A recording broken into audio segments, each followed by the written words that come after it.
It is Friday, March 13th, 2026. And if you're superstitious, the date alone probably feels like a bad omen. But if you've been watching the news, or more likely, if you've been staring at the price counter on a gas pump this morning, you know we don't need superstitions to tell us we're in trouble. It has been exactly 2 weeks since Operation Epic Fury began. 2 weeks since the United States and Israel launched what was supposed to be the decisive blow against the Iranian regime. And in those 14 days, we have seen things that military planners have been whispering about in nightmares for 40 years.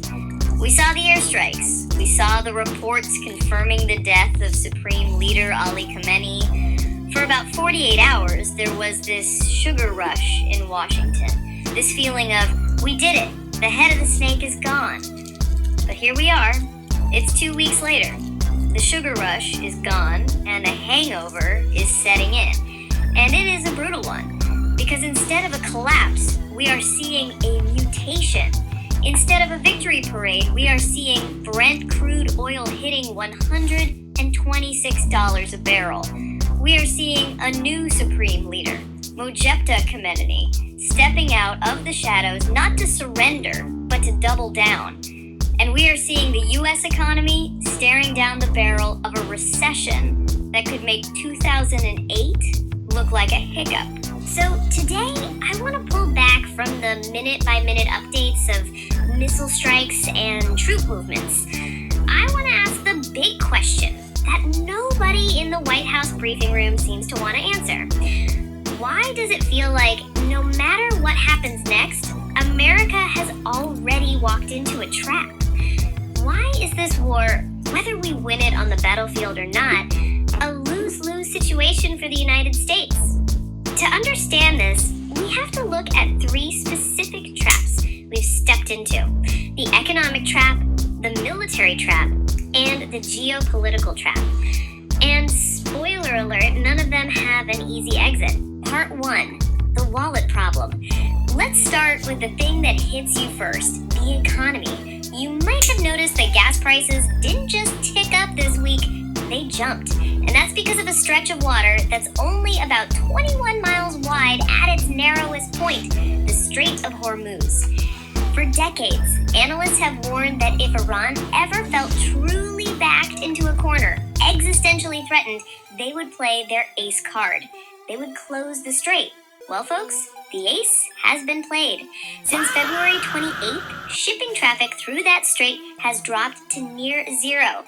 We're talking 20% of the world's daily oil supply and a massive chunk of the world's liquefied natural gas just stuck.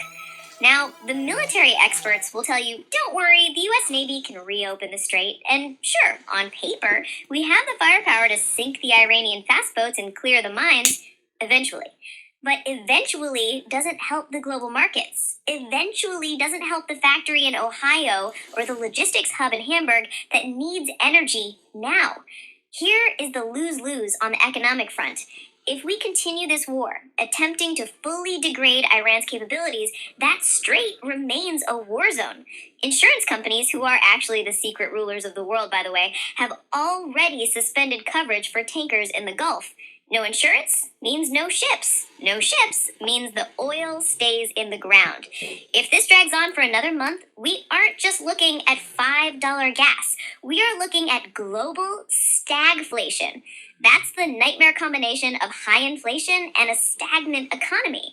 It's the 1970s on steroids. But let's say we try to stop. Let's say the administration looks at the stock market, which has been tanking, by the way, and says, okay, let's cut a deal. Let's de-escalate. Well, the damage is already done. The risk premium is baked in. Every trader on Wall Street now knows that the Iranian regime is willing and able to turn off the world's tap. The instability alone will keep prices high for years. So we either crash the economy by fighting, or we accept a permanent war tax on energy by admitting we can't secure the choke point. That is not a winning hand. Part 2, the Hydra. Now let's talk about the war itself, the actual shooting and bombing. There's a phrase that has been popping up in intelligence reports lately, and it's something you need to understand. Mosaic defense. For the last 20 years, Iran watched the United States fight wars. They watched us in Iraq, they watched us in Afghanistan, and they learned a very important lesson. Do not build a military that relies on a single head, because the Americans are really, really good at cutting off heads. So, they built a mosaic. The Iranian military structure, specifically the Revolutionary Guard, isn't a pyramid. It's a network of 31 separate, semi-autonomous provincial commands. If you blow up the command center in Tehran, which we did, the commander in Isfahan doesn't stop fighting. He doesn't need orders from the capital to launch his missiles or activate his sleeper cells. He has his own authority, his own stockpile, and his own mission. This is why the death of Ali Khamenei didn't end the war. In fact, it might have made it more dangerous. We decapitated the regime, but the body is still moving. It's flailing. And a flailing body with thousands of ballistic missiles and a network of proxies is terrifying. We're seeing this play out right now. The Houthis in Yemen are firing at everything that moves in the Red Sea.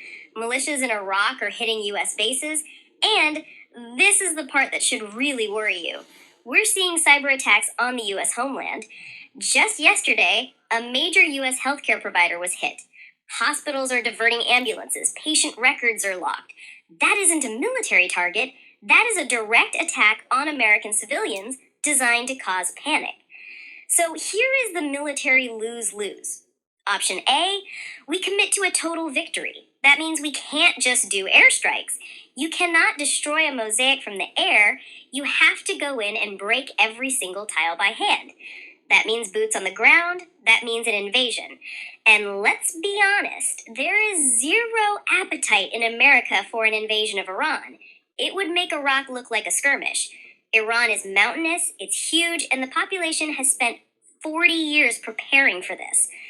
Option B, we stick to airstrikes. We bomb the factories, the launch sites, the radar. We degrade them. But we can't get them all. And as long as they have even a fraction of that mosaic left, they can keep the region on fire, they can keep hitting Israel, keep harassing shipping, keep hacking our hospitals. We end up in a forever war of attrition where we're spending billions of dollars a week to shoot down $20,000 drones. We bleed money, they bleed geography, and nobody wins. Part 3, the empty chair. Finally, we have to look at the room. You know that feeling when you walk into a party and realize you're the only one who dressed up? That's the United States right now, on the global stage. When Operation Epic Fury launched, the White House expected a coalition.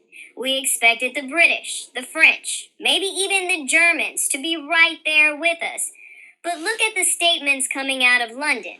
The UK government has explicitly said they will not participate in offensive operations.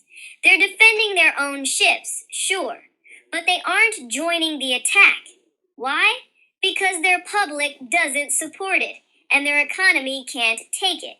And then there are the Gulf states, Saudi Arabia, the UAE, Qatar. These are countries that despise the Iranian regime. They've wanted the Iranian threat neutralized for decades, but now that it's actually happening, they are terrified. They know that they live in the glass house. Iran has already threatened to burn the oil fields of anyone who helps the Americans. We've seen strikes on infrastructure in the UAE and Saudi Arabia in the last 10 days. These allies are now hedging their bets. They're looking at Washington and thinking, you guys might leave in 4 years. Iran is our neighbor forever. This isolation is a strategic disaster. It opens the door wide open for China. Beijing is sitting back, watching us burn through our munitions stockpiles, which were already low after Ukraine, by the way, and watching us alienate the global south. China gets to play the peacemaker. They get to buy Iranian oil at a discount because of the sanctions. They get to tell the Gulf states, see, the Americans bring chaos. We bring stability. We are effectively handing the keys to the Middle East over to Xi Jinping because we are too busy trying to smash a mosaic with a hammer. So, where does that leave us? It leaves us with a poison pill. If we swallow it and keep fighting, we risk breaking the global economy and getting stuck in a quagmire that drains our resources just when we need them to compete with China. If we spit it out and try to back away, we leave behind a wounded, angry, nuclear threshold Iran that has just proven it can survive a war with the United States. We prove that our maximum pressure has a breaking point. This isn't about being pessimistic, it's about being realistic. The win condition for this war was always based on the idea that the Iranian regime was a house of cards, that one good kick would bring it down. But 2 weeks in, we're finding out it's not a house of cards, it's a bunker, and we're the ones locked inside with them. That's the reality of March 13th, 2026. I know it's heavy. I know it's not what you want to hear on a Friday. But if we don't look the trap in the face, we're never going to figure out how to unspring it. If you found this breakdown useful, or if you just want to help your friends understand why their 401k is looking so sad today, send them this episode. It's going to be a long year, and we're going to need to stay sharp to get through it.